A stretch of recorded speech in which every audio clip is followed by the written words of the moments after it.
Jackson! Officer Jackson, move those prisoners! Officer Benton! Kitchens aid staff! Officer Townsend, those rocks ain't gonna break themselves. What are you standing there for? Get moving! What are you looking at?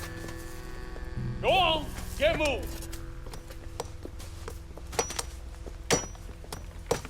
You with the hammer? And you'll do. We need to perform a work detail out near Tumbleweed. Come on, get in. Open the gate. Come on, Milliken.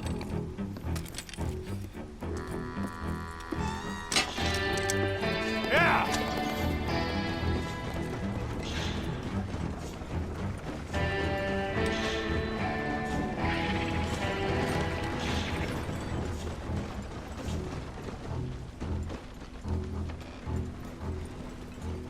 I tell you what, old Jameson is a wretched, sour old bastard, and no mistake.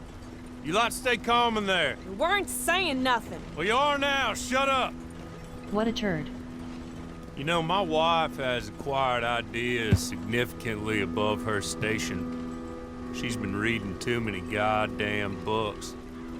Personally, I'm against education. Of women, I mean. And men, I guess. Unnecessary. Doesn't add much to the world. Education.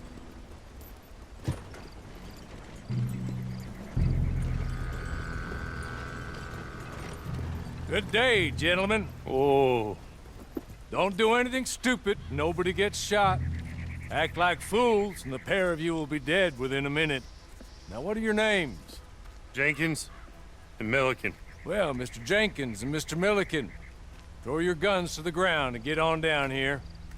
That's it. Very glad to meet you. It's not worth being rash. You boys get paid a salary. You get that salary whether these people escape or not. Your wives presumably want you alive. Let them out. Now, please. Okay. You all run away. Aside from you. What did I do? Try to stay out of trouble. This is a stroke of good fortune for all of you. Use it. Now, Mr. Jenkins and Mr. Milliken, be so kind as to quickly run away before somebody gets shot entirely unnecessarily. Go on, don't look back. Mr. Wendt, I believe it was $50 we agreed on. It was. Here's 50 each. Each? Yes. Now get out of here, both of you. My employer and I appreciate your professionalism. All we did was stand there and look tough. And you did it fantastically well. Good day, gentlemen. Now, ma'am, how about you pick up these guns and we move out? My mistress is waiting for us.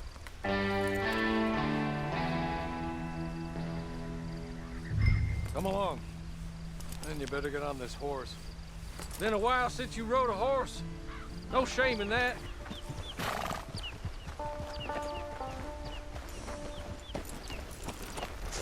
Been a while since you saw a hitching post, huh?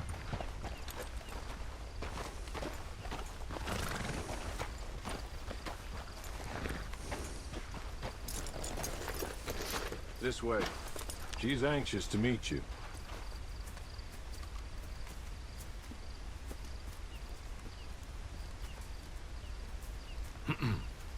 Madam, we're back.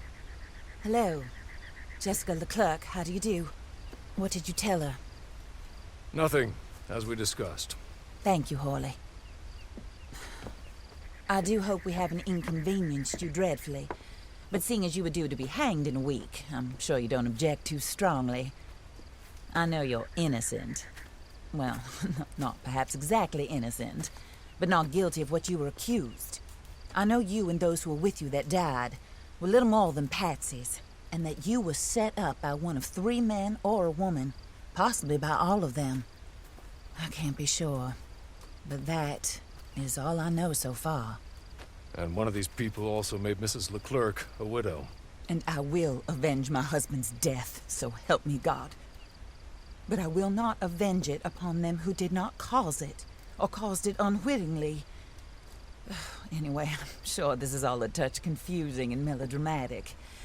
Where are my manners? Hawley, please show our guests to their tent and give them some fresh clothes to put on. Very good, madam. Then serve us both a little refreshment. Certainly, madam. This way. You'll find a change of clothes in there, alongside a few other items you might need, a lasso, a knife, and a lantern, I believe.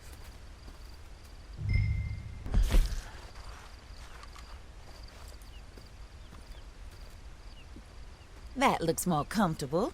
Hawley, Here, madam. your very good health. I suppose it beats dying, Mrs. LaCLERK's husband was murdered by one of his business partners. And I intend to find out which one. Or rather, I intend for you to find out. And kill them. You're the only person I could possibly trust to do whatever it takes. Because you and your accomplices, you're the only other victims of their lies still alive. You see, you walked into the town at approximately the same time my husband was shot in the back, but by another gun, firing different bullets to those you possessed when you were arrested.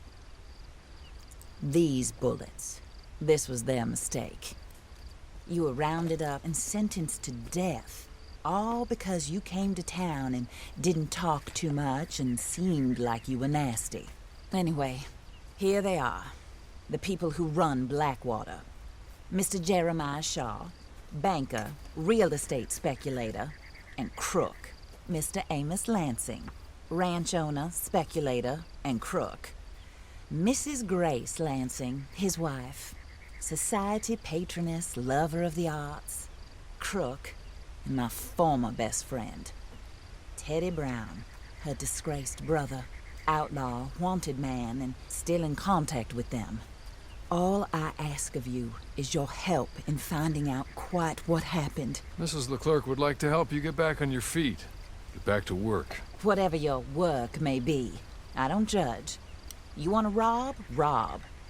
You want to save innocent folk? Do that as well. But you need me just as much as I need you. I think we all understand each other. I hope we do. Good. I look forward to rewarding you for killing those who made me a widow. My husband was a true believer in this country and in the West. He was killed for greed. Foul greed when there's quite enough for everybody. I don't care what your scruples are as to killing. I will take the full burden of that sin upon my shoulders. Goodbye, for now. Then Hawley, go introduce her to nice Mr. Cripps. I think you'll like Cripps well enough. He's long past his prime, of course, but he hasn't gone entirely crazy just yet. And he will help you, better than most of his ilk. Cripps! Get up! Hello, partner. Harley. This is your new boss. Oh, pleased to meet you, partner.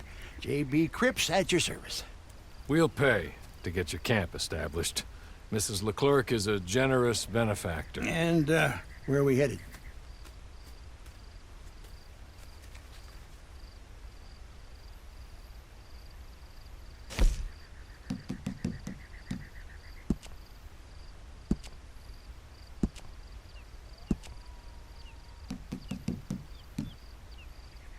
Oh, and, madam, while Cripps is establishing your camp, perhaps you can go to the station and see the clerk, then head to see Clay Davies. He's a horse thief and, not a terribly nice one. Then meet Cripps back at your camp. See you shortly, boss. Good luck.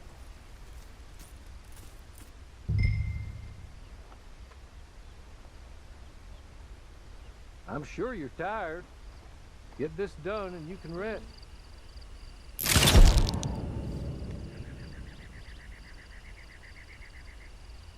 And so it begins.